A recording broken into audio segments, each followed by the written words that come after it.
In this tutorial, we're going to look at chopping up and resampling our breaks. Today's video is sponsored by DistroKid. If you want to get your music on the likes of Spotify and Apple Music, check the description below for a discount on your first year with DistroKid today. We're going to look at taking a classic drum break, resampling it to get it from sounding in its classic form to something that we can use, rearrange, regroove, and really make and hone our own. So let's dive straight into that. I'm going to use Logic for today's tutorial. Any slicing tool you've got in your DAW, be it Ableton, FL Studio, SliceX, will do the same jobs essentially. So I'm just going to create a quick sampler, which is the slicing tool we've got here in Logic, and we're going to grab ourselves a classic break. We're going to drop that in and drop it into original here, and we definitely don't need the whole thing. We're just going to look to grab about the first bar, which is somewhere around this second snare here. That seems to be about right, so we can just right click there, crop sample. We don't need the rest of it, we just want these chops. What we can then do is drop to slice like here, and it's going to do a pretty good job. We just want to go through each sample and make sure it's in a good position and there's no pops or clicks happening. There you go, that snare for example, that can go back a little bit like that, so we get the whole whack of the snare. And you can always put your snap onto 0 crossing. That's going to help avoid pops and clicks when you're moving about. And we don't need that slice at the end, so we can delete that slice marker. Everything else looks pretty good. So from here, we could even make our pattern and we'd actually kind of be ready to go. Let's just do a simple 1 bar. Even with just that basic slicing that's taken us a minute or so, we could make ourselves something of use.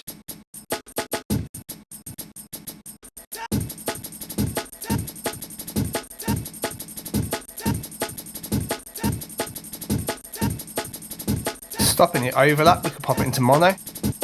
Could also bring the ADSR right down.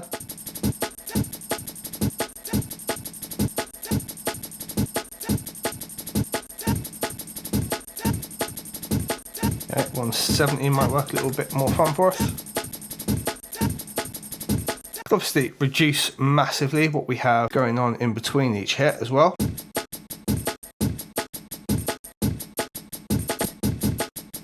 Do a little bit of 8th note swing maybe. Create that little shuffle just there. Now the downside to doing this, we can't really manipulate the sample itself. We can only manipulate the whole lot, like we could push it up in tempo.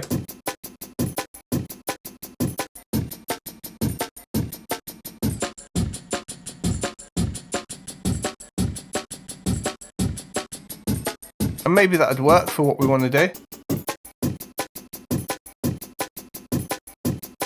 Things like these individual samples where we've got, say, background noise in the shakers and low end that we don't want, we want to individually look at those and maybe chop them up and get stuff out of the way. So what we can do is right click and we do create a drum machine designer. Say you're working in FL Studio, SliceX lets you send each sample out to a different channel and you can do it that way. We have to create a separate instrument here in Logic, and that will now just give us a straight cut loop based on those slices like this.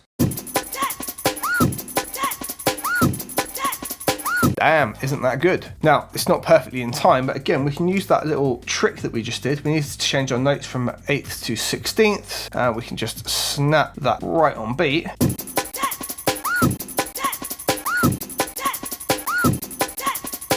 Damn. Again, we've instantly got a nice sliced up Lynn Collins beat, right?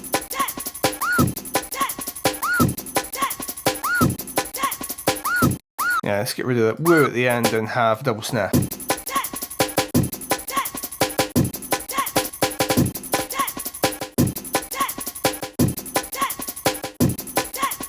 Hell, triple snare roll off. Sound familiar? Probably does. Now, because we've split this up into individual slices, we can now manipulate each one. So we've got the kick here, for example. We could reuse that kick later on where it hits again. Or if we wanted it to hit again, for example, we could have it hit here. We can now manipulate just that sample, right? And I could pitch that down if I wanted.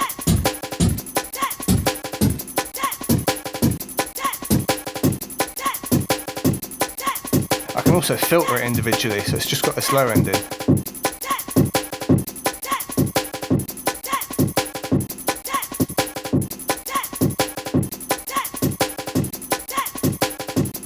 And if I drop these down here, I can go to the kick and I can EQ the kick independently as well, for example, right? And we can take the little resonant that this one has out here, just cut that away.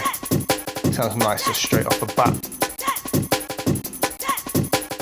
What I would personally do with the Lynn Collins break is I would replace the kick. You just pop something in like this below it, syncopated kick in. Yeah, in the pattern, you'd maybe even take the kick out, just have the replaced one in. Again, because we've chopped up all of these individual shuffles as well, we could manually move them around. Like I could stick this here, have my own little shuffle and vibe to it. Equally, you can take the whole lot and use a bit of swing on them as well. Get them moving that way. You can go all the way to 8 note and be ruthless with it.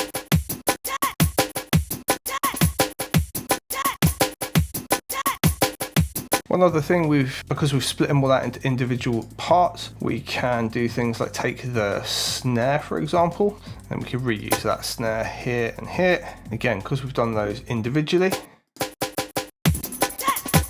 Let's say you want to take your 2 snares, let's give them their own bus, call it snare, put the reverb onto that one, and now they've both got their own reverb.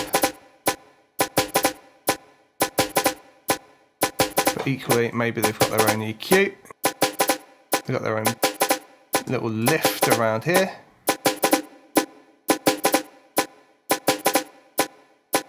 Let's bring some 2K in.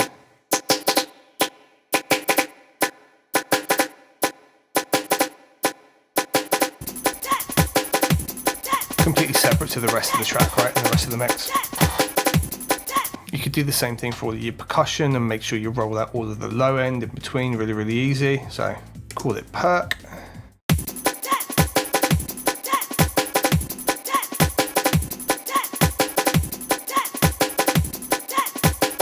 Have a little bit of fun, start layering in some of your own stuff. We'll be really lazy and we'll go and grab the songwriter drummer.